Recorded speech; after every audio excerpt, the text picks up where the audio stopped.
Radhe Radhe all of you. Welcome to commerce एजुटेक। ये हमारी फाउंडेशन क्लास की तीसरी क्लास है। इससे पहले दो क्लास में हमने अकाउंट्स के बेसिक कॉन्सेप्ट के बारे में पढ़ा था। एक बार क्विक रिकॉल करते हैं, हमने वो जो हमारी मॉडर्न अप्रोच है वो क्या है। हमने पढ़ा था जो हमारी अकाउंट्स है उसके जो मॉडर्न अप्रोच है, तो जो मॉडर्न अप्रोच है हमारे पास वो 5 हेड्स पर बेस्ड है। और वो क्या कहते हैं 5 हेड्स? सबसे पहला ऐसे, पहला क्या था, एक था हमारे पास ऐसे, एक लायबिलिटी, कैपिटल, रेवेन्यू, एक्सपेंस। हम जो आज पढ़ने वाले वो हम ड्यूल एस्पेक्ट पढ़ने वाले हैं, लेकिन उस ड्यूल एस्पेक्ट को स्ट्रॉन्ग करने के लिए हमें पहले ये 5 हेड पता होने चाहिए। हमने क्या बोला था, एसिड क्या होता है? कोई भी वैल्यू जिसका बेनिफिट मैं फ्यूचर में भी ले सकता हूं, कोई भी चीज जिसका फायदा मैं फ्यूचर में भी ले सकता हूं, वो मेरे बुक्स ऑफ अकाउंट्स में, वो मेरे बिजनेस के लिए क्या मानी जाएगी? एसिड मानी जाती है। लायबिलिटी क्या होता है? ऑब्लिगेशन। अगर बिजनेस की कोई ऑब्लिगेशन आ रही है, अगर बिजनेस की कोई जिम्मेदारी आ रही है, ऑब्लिगेशन का आउटसाइडर के प्रति फ्यूचर में, तो अगर कोई बिजनेस के ऊपर फ्यूचर में एक कोई ऑब्लिगेशन जिम्मेदारी है, वो किसी भी चीज की हो सकती है। पैसा पे करने की जिम्मेदारी हो सकती है, गुड्स देने की जिम्मेदारी हो सकती है, सैलरी पे करने की, कोई सी भी जिम्मेदारी होगी, तो उस वाली केस को बिजनेस के लिए क्या मानी जाती है? लायबिलिटी। कैपिटल क्या होता है? जब भी ओनर बिजनेस में इन्वेस्ट करता है, तो जितना अमाउंट ओनर बिजनेस में इन्वेस्ट करेगा वो बिजनेस के लिए क्या मानी जाएगी? कैपिटल मानी जाती है। फिर आता है रेवेन्यू।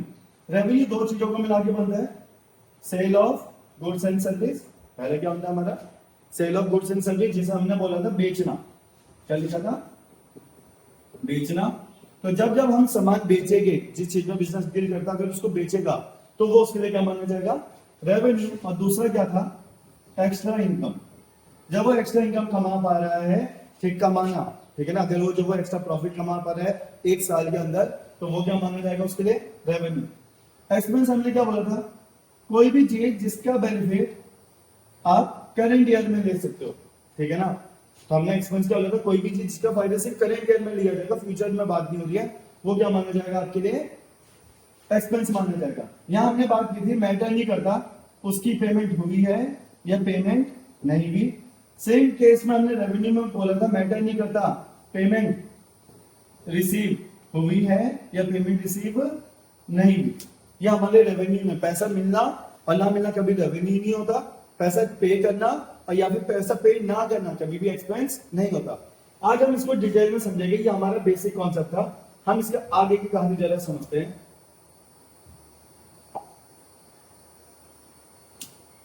तो आज जो हमें पढ़ना है वो हमारा ड्यूल एस्पेक्ट है, और मैं कुछ ट्रांजिशन आया हूँ, बेसिक ट्रांजिशन है, जिससे आपको एक आइडिया मिलेगा कि हाँ हमें ये क्वेश्चंस करने हैं। तो जैसे हमने बोला, सबसे पहला है एक ट्रांजिशन दिया, owner started business with cash 1 lakh. Owner ने जो बिजनेस है वो कितने से स्टार्ट किया है? 1 लाख से।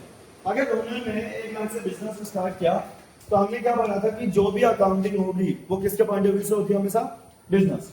तो हमें क्या सीखना है इस तरह? सबसे पहले तो हमें समझ लेंगे अकाउंटिंग किसके पॉइंट ऑफ व्यू से होगी? हमेशा बिजनेस के। और जो बिजनेस होता है वो हमेशा ड्यूल एस्पेक्ट पर वर्क करता है। ड्यूल एस्पेक्ट का मतलब होता है कॉज एंड इफेक्ट रिलेशनशिप। हर एक का अगर आपको चीज आ रही है जा रही है तो उसका एक रीजन भी होगा, आपको रीजन मेंशन करना पड़ेगा, बताना पड़ेगा। और समझते हैं, जैसा आपने बोला इस ट्रांजिशन को पढ़ के ये पता चला बिजनेस में क्या आया? कैश है। तो आपने बोला भैया बिजनेस के पास क्या आ गया? कैश आ गया। कितना आ गया? 1 लाख। सही बात है। अगर बिजनेस के पास 1 लाख कैश आएगा, क्या आप, अगर आप उस कंपनी का अकाउंटेंट हो, अगर बिजनेस के पास 1 लाख आएगा तो क्या आपसे सवाल पूछा जाएगा? नहीं जाएगा?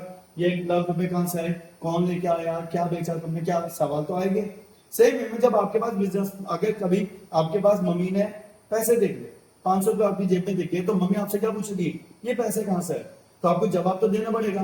तो उस वे में अगर आप, जब आपकी जेब में 500 रुपए थे और आप जवाब दो कि मामा ने दिए, चाचा ने दिए, रिलेटिव आए थे उन्होंने दिए, तो अल्टीमेटली क्या होगा? मम्मी का गुस्सा क्या हो जाएगा? कंट्रोल हो जाएगा। तो यहाँ पर यही बात है कि हमें हिसाब किताब बताना। अगर बिजनेस के पास 1 लाख रुपए आए, तो अगर आप उस कंपनी का अकाउंटेंट हो तो आपसे पूछा जाएगा या 1 लाख रुपए आए कहां से? तो आपने क्या बोला? ये 1 लाख रुपए किसने इन्वेस्ट किए?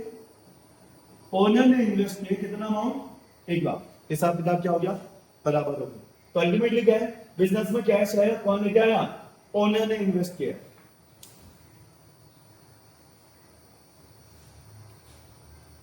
हाँ, तो हमने क्या होगा, बिजनेस के पास क्या गया, कैश आ गया 1 लाख, किसने इन्वेस्ट किया, आपने बोले कहां से आया, आपने क्या बोला, ओनर ने इन्वेस्ट किया, हिसाब किताब बराबर।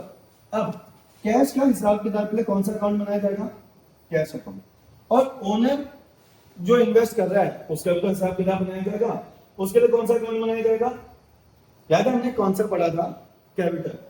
जब जब ओनर बिजनेस में इन्वेस्ट करता है तो लॉजिकली सोचो कि बिजनेस के पास कैश आ रहा है और वो इन्वेस्ट ओनर कर रहा है, तो बिजनेस क्या करेगा, ओनर के लिए तो एक अकाउंट खोलेगा कि ओनर का हिसाब किताब रखेगा कि कब कब वो ओनर बिजनेस में पैसा डाल रहा है। तो इसके लिए जब जब ओनर बिजनेस में पैसा डालता है उसके लिए हम कौन सा अकाउंट खोलते थे, कैपिटल। कौन सा अकाउंट खोलते थे, कैपिटल अकाउंट। ये चीज क्लियर है।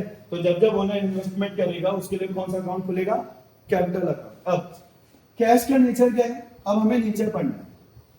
तो कैश का नेचर क्या है, एसेट है। याद रखना, हम जितने भी अकाउंट खुल ले उनका नेचर 5 मिनट के अलावा कुछ नहीं होगा, पहला पॉइंट। दूसरा, अगर कैश एसिड है वो बढ़े घटे वो हमेशा क्या होगा, एसिड ही होगा, वो अपने नेचर नहीं बदलेगा। अब जरा समझते हैं, कैश हमारे लिए क्या है, एसिड। क्यों, क्योंकि कैश का फायदा मैं इस साल भी लूंगा और आने वाले साल में भी लूंगा ही लूंगा, इसलिए क्या है, कैश हमारे लिए क्या माना जाता है, एसिड माना जाता है। अब कैपिटल 5 हेड में क्या माना जाएगा, कैपिटल माना जाएगा। ये चीज क्लियर है। तो यहां पर हमारा क्या हो गया, अल्टीमेटली ये हमने यहाँ पर ड्यूल एस्पेक्ट कर लिया, ये हमारा ड्यूल एस्पेक्ट होता है। आपको एक राज की बात बताओ, अगर आपको जनरल एंट्री सीखना है, अगर आपको इतना बहुत अच्छे से, अगर आपने हर एक ट्रांजेक्शन का ड्यूल एस्पेक्ट बहुत अच्छे से बना लिया, आपको जनरल एंट्री भी आ गई। कैसे, डिटेल में हम जनरल एंट्री बाद में पढ़ेंगे, अभी मैं तुम्हें एक आइडिया दे रहा। रूल क्या होता है मॉडर्न अप्रोच में, rule of debit and credit, तब एंट्री क्या बनेगी। अब जब पहले समझो डेबिट और क्रेडिट क्या होता है, हर जितने भी अकाउंट होते हैं ना, हर एक के लिए एक लेजर क्रिएट किया जाता है। लेजर मतलब खाता खोला जाता है। तो हर एक खाते के ना 2 साइड होते हैं, एक डेबिट होता है, क्रेडिट होता है, 2 साइड होती है। अब तो rule of debit and credit क्या है, जब भी एसेट और एक्सपेंस आपका बढ़ने का सेंस देंगे तो आप क्या कर देना उसे डेबिट, जब भी घटने का सेंस होगा तो आप क्या कर देना उसे क्रेडिट। बाकी 3 इसके अपोजिट है, लायबिलिटी, कैपिटल, रेवेन्यू। जब भी ये बढ़ने का सेंस देगा आपको क्रेडिट और घटने का सेंस होगा तो क्या होगा, वेरी गुड, डेबिट। तो ये आपके रूल है जनरल एंट्री करने। अब जरा खुद सोचो हुआ क्या, ये कैसे लगेगा, बिजनेस के पास क्या आया, कैश, तो बिजनेस की कैश क्या होगी, बढ़ी। आपने बोला भैया अगला स्टेप, एसेट तक तो हम आ गए थे, अगला आपने क्या बोला, एसेट बढ़ गई। ओनर ने बिजनेस में 1 लाख रुपए डाले तो उसकी कैपिटल बढ़ी या घटी, भैया समझ में नहीं आया, कैपिटल बढ़ी या घटी। इस तरह समझो, अभी उसके 1 लाख है, अगर वो दोबारा से 50,000 रुपए डालेगा बिजनेस में, पहले उसकी कैपिटल कितनी थी 1 लाख, उसने इन्वेस्ट किया दोबारा 50,000, अब उसकी कैपिटल क्या होगी, बढ़ गई, अब 1,50,000 होगी जो भी। तो मतलब जब जब ओनर बिजनेस में इन्वेस्ट करेगा तो उसकी कैपिटल हमेशा क्या होगी, बढ़ेगी। अगला स्टेप, पहले तो हमें ड्यूल एस्पेक्ट करना था, यहां तक जाना था, फिर हमने क्या किया, अगले स्टेप के इंक्रीज और डिक्रीज। अब रूल लगाना है डेबिट और क्रेडिट। एसिड बढ़ेगा तो हमेशा क्या होगा, डेबिट। क्यों, रूल बोलता है एसिड बढ़ेगा तो क्या होगा, डेबिट। कैपिटल बढ़ेगा तो क्या होगा, क्रेडिट, बस। और हमें जनरल एंट्री बनानी है, तो जनरल एंट्री हमारी सिंपल सी बन जाएगी, cash account debit to capital account. Cash में कितना रुपया है 1 लाख और कैपिटल में कितना गया 1 लाख। ये हमारी जनरल एंट्री बनी। तो यहां से क्या समझे भाई, अगर आपको जनरल एंट्री बनानी है एकदम स्ट्रॉन्ग वे में बनानी है कि गलती ना हो, तो उसके लिए आपको क्या चाहिए, ड्यूल एस्पेक्ट स्ट्रॉन्ग है।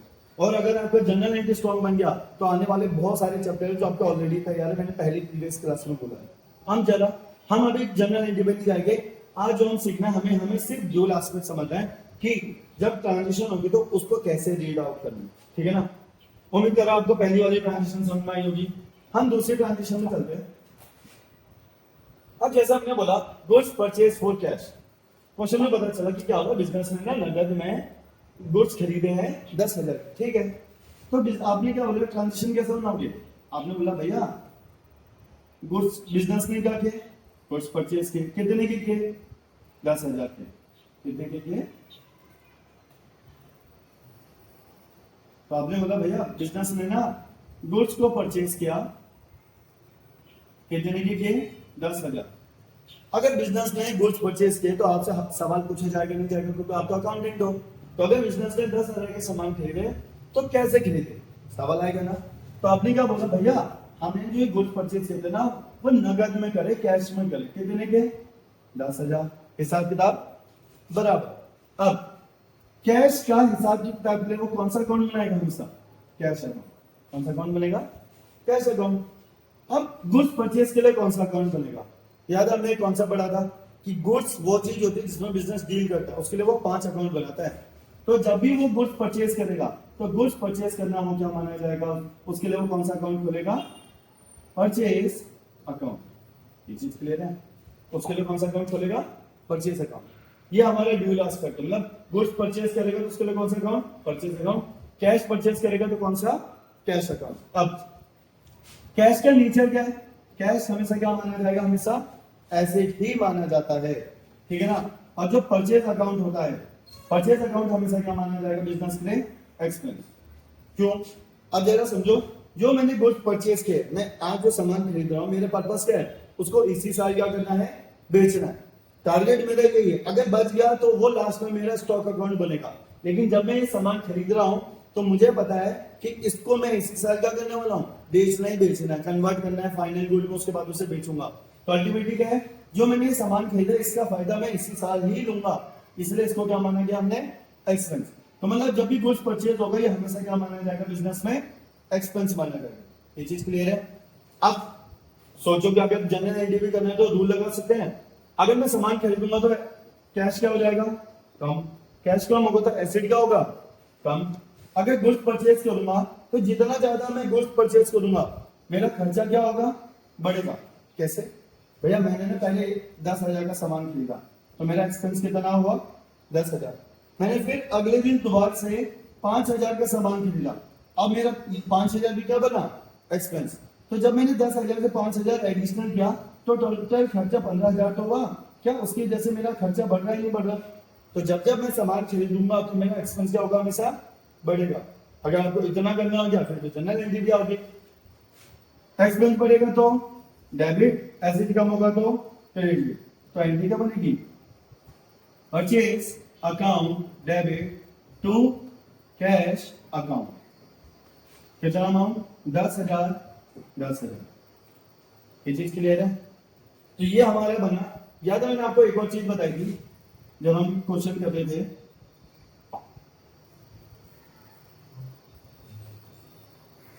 जरा वापस आना। जब हमने अपना कॉन्सेप्ट पढ़ा था, कॉन्सेप्ट में हमने एक चीज पढ़ी थी, एक्सपेंस का होता है कोई भी चीज जिसका बेनिफिट मैंने करंट ईयर में ले लिया, no matter whether payment made or not. यहां मैंने पैसा पे किया, क्या पैसा पे करना कभी भी एक्सपेंस था? नहीं। सामान खरीदना मेरे लिए एक्सपेंस है क्योंकि इसका फायदा मैं करेंट ईयर में लूंगा। तो मतलब पे करना कभी भी एक्सपेंस नहीं होता। ये चीज ध्यान देना जो हमने डेफिनेशन में पढ़ी थी। नेक्स्ट हमारी जो ट्रांजेक्शन है, तीसरी ट्रांजेक्शन है, लिखा है गुड्स परचेज फ्रॉम अंकित 2000। तो दोबारा आपने क्या बोला? भैया हमने ना गुड्स परचेज करे, कितने के करे? 2000 के करे। अब सवाल हो, अगर आप गुड्स परचेज करोगे तो पूछा जाएगा ना किससे करा? तो आपने क्या बोला? भैया किससे करा? अंकित से करा। कितने का? 2000 का। तो हमने 2000 का क्या किया? गुड्स परचेज किए। तो गुड्स परचेज के लिए कौन सा अकाउंट बनेगा? हमेशा परचेज अकाउंट। कौन सा अकाउंट बनेगा? Purchase account. सेम वे में अब जरा लॉजिकली समझो, मैंने सामान खरीदा, उधार में खरीदा अंकित से। क्या खरीदा? क्वेश्चन का ये तो मतलब है नगद में नहीं है। क्वेश्चन में क्या है? मैंने जो सामान खरीदा वो अंकित से खरीदा। कैसे खरीदा है? उधार में। अगर मैंने अंकित से उधार में खरीदा तो क्या मैं अंकित का हिसाब किताब रिकॉर्ड करूंगा? नहीं करूंगा। बेशक अंकित मेरे लिए क्या कहलाया जाएगा? क्रेडिटर कहलाया जाएगा, क्योंकि कलेक्टिवली हम क्या बोलते हैं, जिनसे भी मैंने उधार में सामान खरीदा होता है कलेक्टिवली उन सबको क्रेडिटर कहा जाता है। तो मतलब अगर मैंने उधार सामान अंकित से खरीदा है तो खाता भी किसका खुलेगा? अंकित के नाम से खुलेगा और किसी के नाम से नहीं खुलेगा। तो अल्टीमेटली अंकित का हिसाब किताब के लिए कौन सा अकाउंट खोला जाएगा? अंकित अकाउंट। ये चीज क्लियर है? अंकित अकाउंट खुलेगा। अब जब क्रेडिटर, अब हमें क्या करना है? नेचर। क्रेडिटर की बात करें, क्रेडिटर कौन है? वो पर्सन जिससे मैंने उधार में सामान खरीदा, मतलब मैंने अभी तक क्रेडिट अभी अंकित को पैसे पे नहीं किए। अगर मैंने इसको पे नहीं किया इसका मतलब है क्या ये मेरे लिए लायबिलिटी है या नहीं है? हाँ भैया, अगर मैंने इससे उधार में सामान खरीदा था हमने इसको अभी तक पे नहीं किया, इस साल पे नहीं किया, तो इसको पे कब करूंगा, अगले साल। तो ये मेरे लिए क्या माना जाएगा, लाइबिलिटी। गुड्स परचेज करना क्या माना जाएगा हमेशा, एक्सपेंस। अभी पढ़ा था हमने पीछे कि जब जब मैं गुड्स परचेज करूंगा, गुड्स परचेज करना क्या माना जाएगा, हमेशा एक्सपेंस नहीं माना जाएगा। ये चीज क्लियर है। तो इस चीज को ध्यान देना।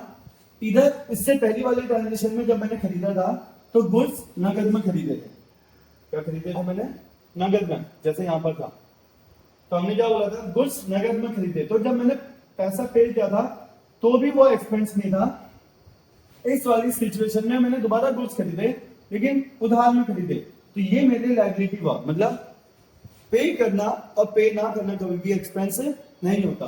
पे किया वो तो कैश चला गया, एसेट है। अगर पे नहीं किया अगले साल करोगे, वो उसका नेचर क्या बन जाएगा, लायबिलिटी। तो इसलिए हमने क्या बोलते हैं, एक्सपेंस क्या होता है, कोई भी चीज जिसका बेनिफिट करंट ईयर में लिया जाएगा। और जो मैं गुड्स खरीद रहा हूं इसका पर्पस ही है कि इसको मैं इसी साल ही बेचूंगा, मेरा टारगेट है कि इसी साल ही बेचूंगा। ये चीज क्लियर है।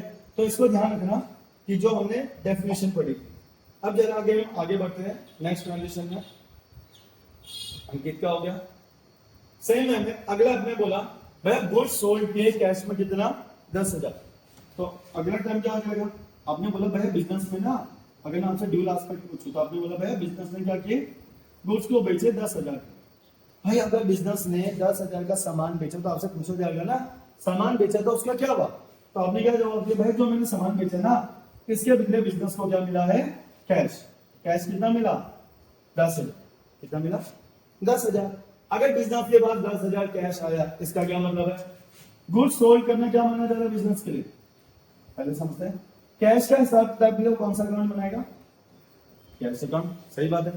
हम जनरली अकाउंट का नाम वही देंगे जो वो ट्रांजेक्शन है। मैंने यहां पर क्या किया, नगद में खरीदा था, बेचा था, तो मुझे पैसा मिला। कैश के लिए कौन सा अकाउंट खोला जाएगा, कैश अकाउंट।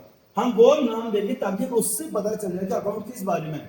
अगर मैं यहाँ पर कैश की जगह कुछ और लिख दूं तो मुझे कंफ्यूजन होगा, कोई एक दूसरे पर्सन को देख के आइडेंटिफाई नहीं कर पाएगा। लेट अज्यूम मैंने यहाँ पर कैश की जगह मैंने लिख दिया XYZ अकाउंट। मैं क्या नाम क्या दे दिया, XYZ।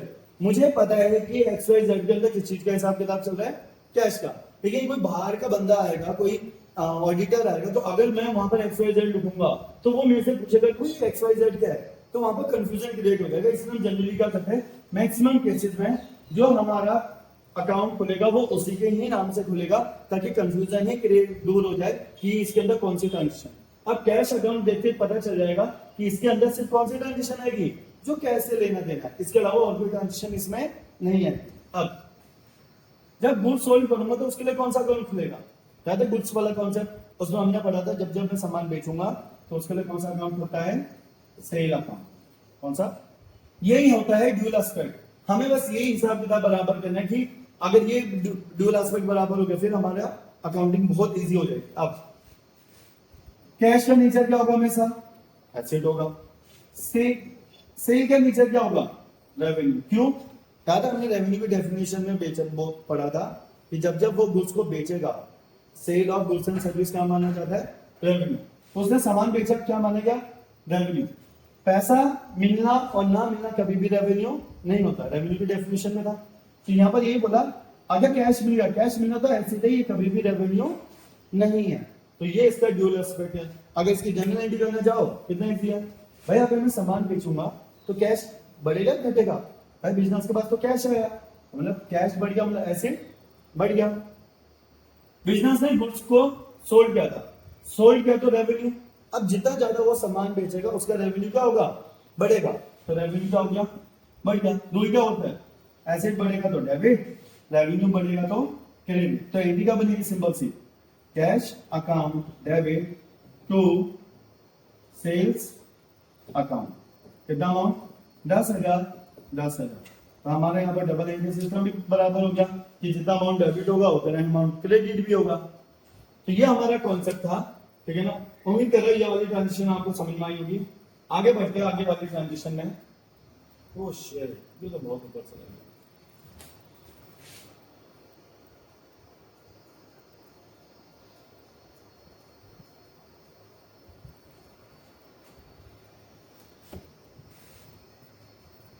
अगला हमारा सेम में गुड्स सोल्ड टू राम 10,000। दोबारा से हमने क्या बोला भैया, बिजनेस ने ना गुड्स को सोल्ड किया है कितने के 10,000 के। अगर आप 10,000 का सामान बेचोगे तो आपसे पूछा जाएगा ना ये सामान किसको बेचा, बेच के क्या हुआ, पैसा मिला नहीं मिला। तो आपने बोले नहीं भैया हमने ना इसको उधार में बेचा था। तो अगर आपने किसी को उधार में बेचा तो आपसे पूछा जाएगा ना किसको बेचा।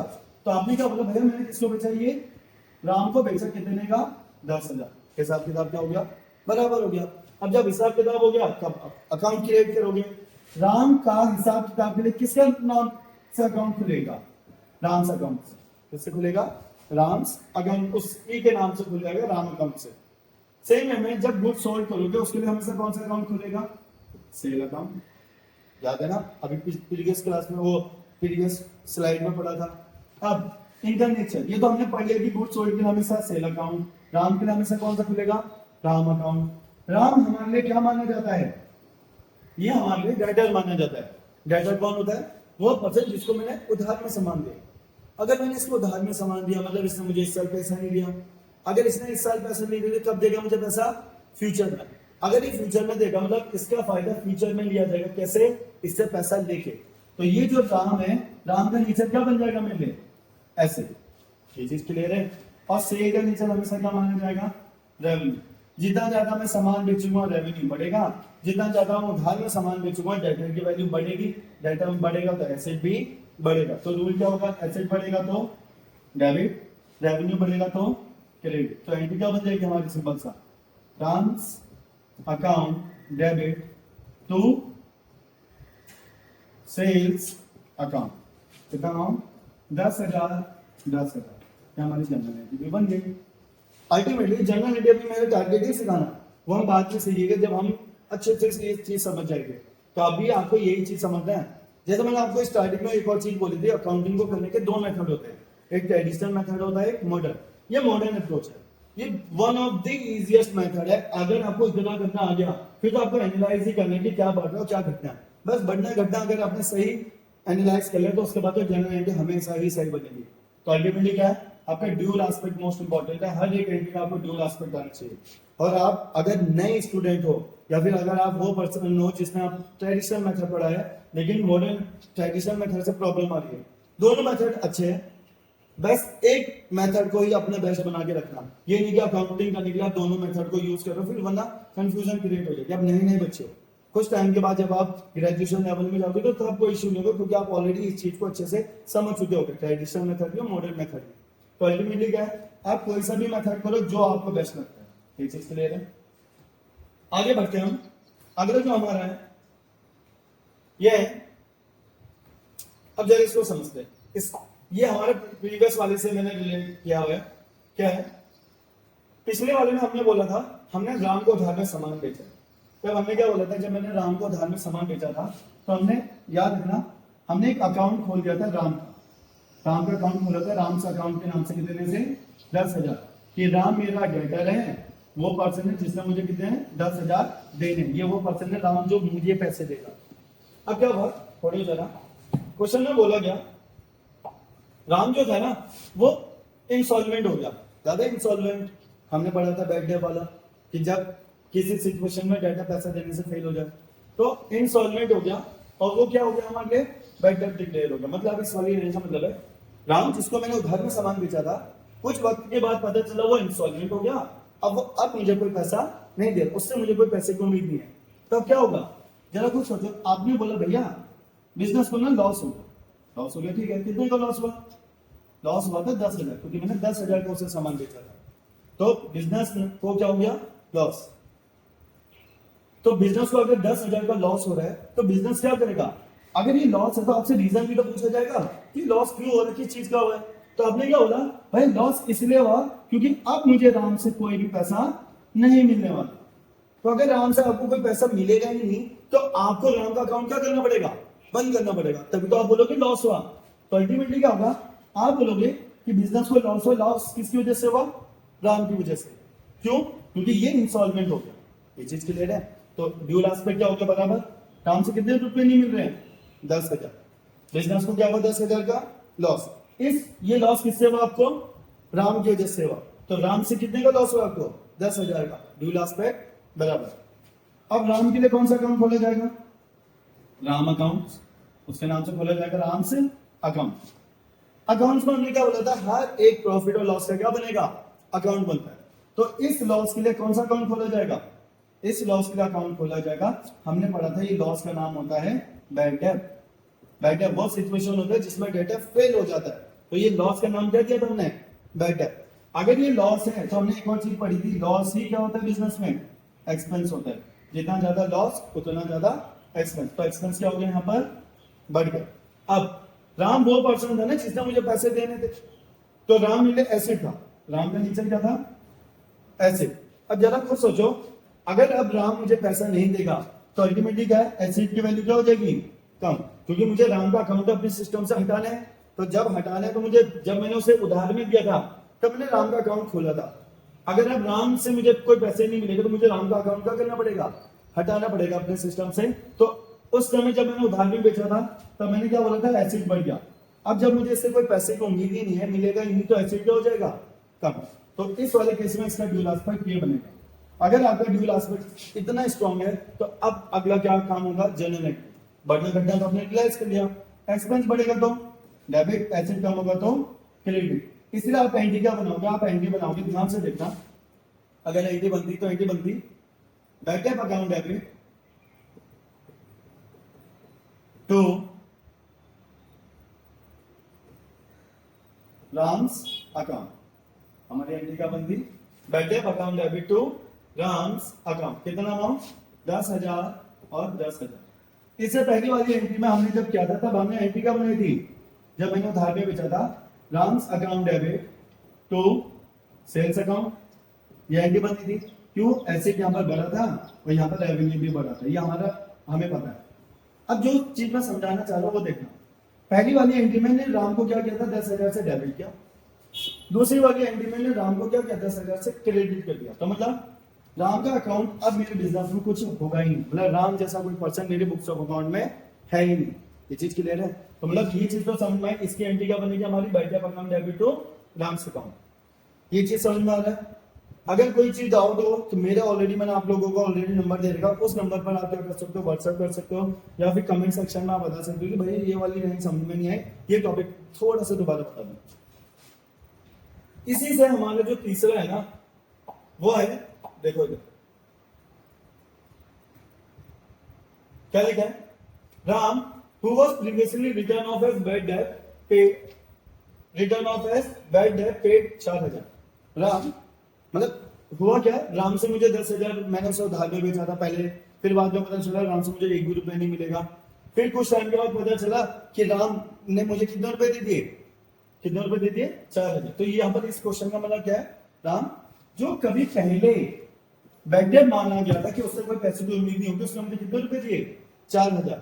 तो बिजनेस के पॉइंट ऑफ व्यू से क्या बात, ध्यान से सुनना। बिजनेस के पॉइंट ऑफ व्यू से हुआ भैया, बिजनेस में ना कैश आ गया कितना, 4,000। ये चीज क्लियर है, आगे 4,000। अगर बिजनेस के बाद 4,000 आया तो आपसे सवाल पूछा जाएगा ना कि पैसा कहां से आया, तो आपने क्या बोला, भैया काम से आ गया। कितना आ गया, 4,000। और आपने बोला भैया हिसाब किताब बराबर। मैंने बोला ये गलत है, जो आपने ये ड्यूल एस्पेक्ट बनाया, ये ड्यूल एस्पेक्ट क्या है, गलत है। क्यों, अगर आपने ये ड्यूल एस्पेक्ट बनाया तो इस क्वेश्चन का मीनिंग चेंज हो जाएगा। क्यों, क्योंकि आपने इससे पहले जब आपने उधार में उससे सामान बेचा था तो आपने एक राम अकाउंट खोला था 10,000 से, सही बात है। जब वो 10,000 से बैठ गया था तो आपने क्या किया था, इस राम अकाउंट को अपने सिस्टम से हटा दिया था। अब जरा मुझे तो क्या आपके बिजनेस में राम नाम का कोई पर्सन है, जवाब है नहीं है, ठीक है, क्योंकि हमने उसका अकाउंट ऑलरेडी सेटल कर दिया।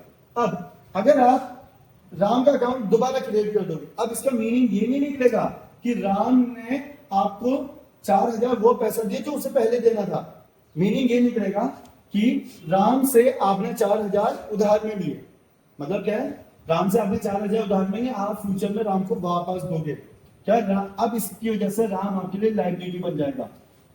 अगर आप ये टूल एस्पेक्ट करोगे तो इसका मीनिंग ये निकलेगा कि आपने राम से कितने रुपए लिए, 4,000। कैश तो आ गया 4,000, लेकिन किससे लिया आपने, राम से उधार में। बाद में राम को क्या करोगे, आपकी 4,000 वापस दोगे।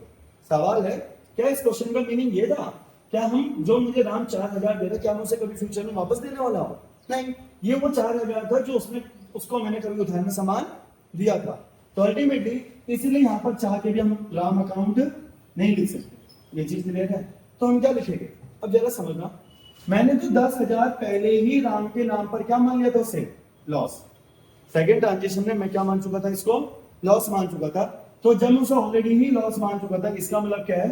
अब मुझे अगर राम 4,000 दे रहा है तो ये क्या 4,000 मेरे प्रॉफिट की तरह काम है? प्रॉफिट की तरह काम कर रहा है नहीं कर रहा? मैं तो उसे लॉस मान चुका था कि 10,000 का मुझे कोई पैसा नहीं मिलेगा, लेकिन हुआ क्या? उसने 10,000 लॉस जो मैंने माना था, उसने बाद में जाकर मुझे कितने रुपए दे दिए? 4,000। तो 4,000 का क्या हुआ मुझे? प्रॉफिट। तो मैं उसको प्रॉफिट ट्रीट करूंगा। तो आपने क्या होगा भाई, बिजनेस के पास क्या है? 4,000। क्यों आए? क्योंकि मैंने ना, मेरे को एक तरह से प्रॉफिट या फिर एक्स्ट्रा इनकम मिला है। कितना अमाउंट? 4,000। अब हिसाब किताब बराबर हुआ। लेकिन फिर भी मैंने आपसे पूछा, यार इस प्रॉफिट का नाम तो बताओ क्यों हुआ? तब हमने एक चीज पढ़ी थी, वो क्या था? वो सिचुएशन थी बैड डेट रिकवर्ड। क्या थी? Bad debt recovered. ये वो है ना पैसा, वो पर्सन जो ऑलरेडी बैड डेट हो चुका था, उसने मुझे पैसा दिया वापस। तो इसके लिए हम कौन सा सिचुएशन खोलेंगे? कौन सा अकाउंट खोलेंगे? Bad debt recovered account. तो हमें पता चला अब ड्यूल एस्पेक्ट क्या हुआ? बिजनेस में कैश आया, कैश के लिए वो कौन सा अकाउंट बनाएगा? Cash account. बिजनेस को क्या हुआ? प्रॉफिट। इस प्रॉफिट का नाम क्या दिया? Bad debt recover. ये बैड डेट रिकवर किससे हुआ था? राम से। तो इसलिए हमने राम की जगह राम को नाम रख के कौन सा अकाउंट खोला? Bad debt recover. अगर ये प्रॉफिट है तो प्रॉफिट क्या माना जाएगा? रेवेन्यू। जितना प्रॉफिट होगा तो रेवेन्यू बढ़ेगा। कैश है, एसेट, पैसा आ रहा है तो एसेट क्या हो गया? बढ़ गया। रूल, एसेट बढ़ेगा तो डेबिट, रेवेन्यू बढ़ेगा तो क्रेडिट। ये हमारा बेस है। इस तरह हमारा क्या होगा? जनरल एंट्री बन जाएगा। एंट्री क्या होगा? कैश बढ़ रहा है तो cash account debit to bad debt recovered account. कितना अमाउंट? 4,000 और 4,000। इस तरह हमारी ये जनरल एंट्री बनेगी। ये चीज क्लियर है?